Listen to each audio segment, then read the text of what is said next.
A question I've asked myself recently has been why Call of Duty villains feel so bad now. And if you compare a Call of Duty villain from previous Call of Duty games that haven't released in the 2020s, for example, you look at them and you're like, damn, that's a good Call of Duty villain. Or you see their motivations clearly, or these villains had some sort of victory, or these villains succeeded in some way. These villains had actual reasons to be bad. They had actual reasons to do horrible shit and questionable shit. But Call of Duty hasn't had that in a while. Call of Duty hasn't done that in a while. And if we take a look at, let's say, the past few Modern Warfare games, let's look at Modern Warfare 2, for example. I love Modern Warfare 2. The 2022 version, I think it's fantastic. I love the campaign. I love the Mexico setting. I love the stories that happen within each mission. I love the mission setups. I love Shadow Company. I love Commander Graves. I really like the vibe of Modern Warfare 2. But if we're being honest, the villain of Modern Warfare 2 isn't really that prevalent. He's not that good. You kind of forget that he's even there. You're kind of more concentrated on finding the bombs rather than finding him. And then when you do get him, he doesn't really blow it out of the water. The final mission, in my opinion, for Modern Warfare 2, at least the final part of that mission, was a little rage-inducing. It really pissed me off. And maybe that's where some of my dislike comes from, because I just wish we could have done that mission in a different way. So he's not a very memorable character. And you know how I know he's not that much of a memorable character? Because I can't even remember his name. I think his name was Hassan Ziani. I think that might have been his name. And as much as I love Modern Warfare 2, as much as I go back and play Modern Warfare 2, I cannot remember his name. I think it was Hassan Ziani. But the point is this: Hassan Ziani wasn't a memorable villain. And then you grab somebody like Commander Graves and turn him into a villain halfway through the game, where it doesn't even make sense, because Graves was such a badass character. Like, I really like Graves. I thought he was a cool, like, brother type of character that you had. And now we had the Shadow Company faction. You could have done so much if maybe he stayed kind of good, or he really blurred the line between what was good and what wasn't good. Where does he stand? That could have been a really good thing to do with Graves. So him becoming the villain kind of made it feel really weird. And then the tank fight against him also wasn't very good. And so you forget about him, and then you kind of find out that Shepard is the one doing this side shit. And then whatever, Shepard just felt like a general who's trying to move up and do other things, and he really is just trying to save his own ass. So he didn't feel all that great. But Modern Warfare 2 didn't have the best of villains. And then you look at Modern Warfare 3 and Makarov, and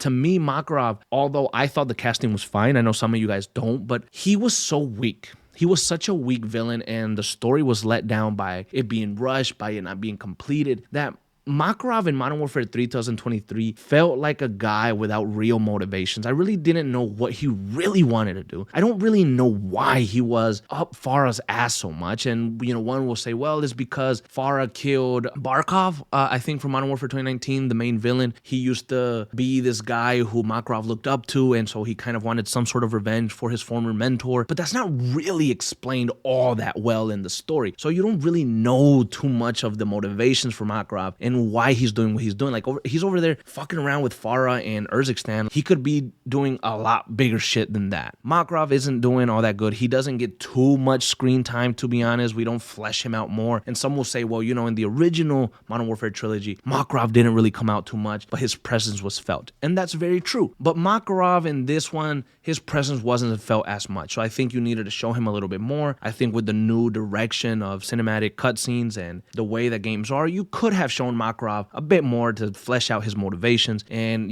just expand his character. But that never happened. And so every single time that Makarov tried to do something major, it low-key kind of failed all the time. To me, I felt like he never really got off a victory, besides the plane mission, which I felt was maybe a little rushed. I think it could have been done better. I think it could have been a little longer. But I felt that mission was rushed. And so he never really won at anything. And that made him very, very weak. That made him a villain that was like, the high stakes that we were supposed to have don't really feel that high. I also think that the introduction of Warzone kind of didn't allow him to go fully unhinged, because you kind of had to save him for what was coming next. And so it was just really, really bad. And he was a weak-ass villain, just like Hassan Ziani. Now we take a look at Black Ops 6. We have Jane Harrow and Pantheon. And, halfway through the game, you kind of find out that Jane Harrow is the villain. But I don't even know what the fuck that game was. I mean, going back to think about it, that was like a horror game or a remedy control type of fake game.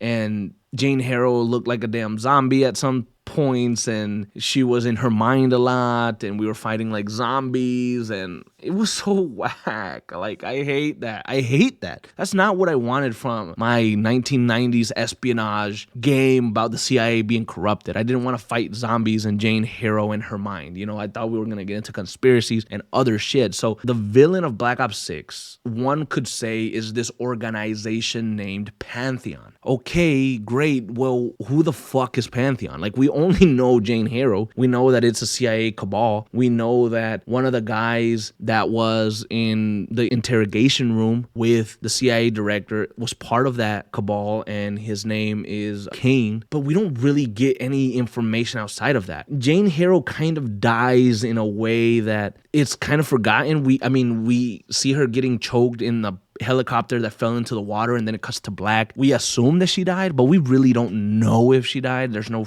official confirmation. So her death was kind of like, well, is she dead or not? So we're not really going to think about her. Her motivations were pretty weak. There could have been something good there, but I think the missions in her head and doing all this extra stuff really it just made her feel really bad. And then because you have Warzone, you're also thinking like, is Jane Harrow going to make an appearance? That's why it cut to black. So you don't really know, oh yeah, we finished the game. Oh yeah, she's definitely dead. You're always thinking, is this the season that she's going to appear in Warzone again and say, oh, she survived, and she comes with like, I don't know, missing an arm, or she's hurt or missing something, like a injured villain coming back to the fold. But no, none of that happened. We end up finding out that Jane Harrow was just a small piece, and she was played by Pantheon, and then Pantheon is supposed to be the big bad, and then you end up taking them out in Warzone over cinematics, and it's so lame. And that's it. Pantheon died. So again, another villain wasted, another organization wasted, complete crap. Then you take a look at the most recent one with Black Ops 7. The main villain is Kagan, and she runs this futuristic thing where she's trying to take control of whatever the fuck at this point. I don't even know, bro. Her motivations were all over the place. And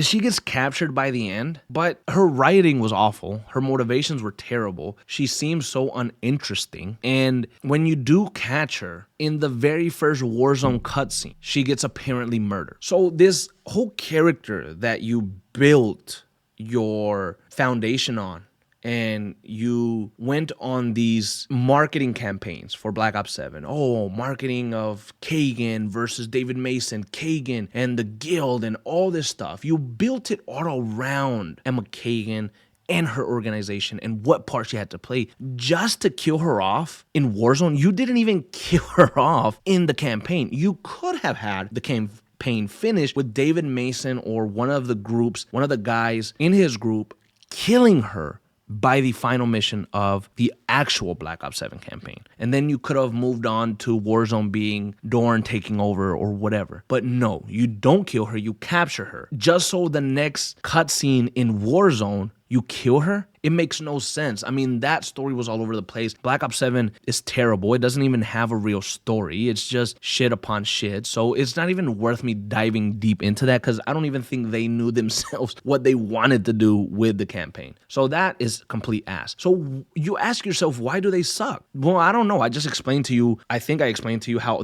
all these freaking villains have sucked over the past few years. And what do they all have in common? They don't finish their story. They're very weak. They're forgettable. And they have to deal with Warzone. So they can't even get their motivations out because they don't have time, because they need to be saved for the next one. When you had Raul Menendez, his motivations started from the very beginning and ended it at the end of the story. By mission 1, you knew who he was and his motivations. And by the final mission of the game, you could kill him and he was over with. He was done, right? You look at somebody like General Shepard, Modern Warfare 2, the original. You kind of start off, you see that he's kind of hot-headed. Then you see what is going on throughout the middle of the game. He betrays you, and then you finish him off by the end. Salen Koch for Call of Duty Infinite Warfare. I was just talking about that earlier today. He kind of comes in. He was a weaker villain too, because you could have seen him more. But what happened to Salen Koch? He wanted to fight for his people. You see how crazy he is and how savage he is. By the end of the game, by the end of the mission, you're able to kill him. You're able to take him out, and then you weaken his army tremendously. So you kind of finished. It felt good. There's just so many villains from back in the day that felt so much better. Makarov, you kind of start off with him in Modern Warfare 2 and it plays into Modern Warfare 3, and then by the end, bam, you kill his ass. So there was long-term storytelling here. There was storytelling that was very good. Dragovich from the original Black Ops, you see his motivations, you see what he did to Alex Mason, then by the end, you take his ass out. There was finality back in the day with villains, and that finality that earned victory isn't there anymore. Every time you win at the very end of the campaign, you just know that another problem is coming right around the corner in Warzone, or you just know that the story isn't going to be finished because you got to deal with the Warzone cutscenes. So in reality, why do the Call of Duty villains feel so bad now? Because of Warzone. If we want to cut it down to something, it's Warzone. They have to incorporate it somehow, so they don't even fucking think about how to make a proper story from beginning to end, because the stories and the campaigns don't have any more beginning to ends. They have a beginning, and then you get to the campaign finale. That's like the middle part, and then the ending is going to happen in Warzone. So yeah, I don't know. I mean, it was just, I think, something that I wanted to talk about, wanted to share with you guys and get your opinions on that. Maybe I'm wrong. Maybe you guys feel that the villains in Call of Duty still feel very good. If you do feel that way, let me know why. But I do think that the villains we've gotten over the past 5 Call of Duty titles, for example, have been really, really bad. And I really hope that that trend stops and it improves with Modern Warfare 4 and then Sledgehammer's 2027 game.